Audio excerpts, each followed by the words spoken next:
Roblox Not Launching on Windows 10 or 11. This is a step-by-step video so you can follow easily.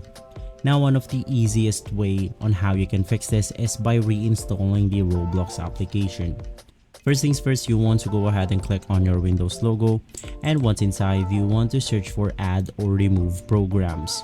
From here, you can just go ahead and type Roblox, and you want to delete the Roblox by Roblox Corporations. Go ahead and click on uninstall and you should be good to go. Right after, you can just go ahead and install Roblox once more from the website right here. Now, still if this doesn't work, we can now go ahead and try the more compatible way on installing Roblox.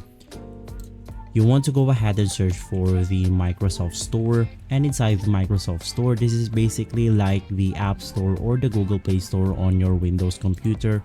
And once inside, you can just go ahead and search for Roblox. Now, installing Roblox from this platform will guarantee that it is really compatible with your Windows 10 or 11. So you can just go ahead and get Roblox from Microsoft Store and you should be good to go. If this video has been helpful for you, please consider by liking and subscribing. I'll make sure to see you again next time. Thank you.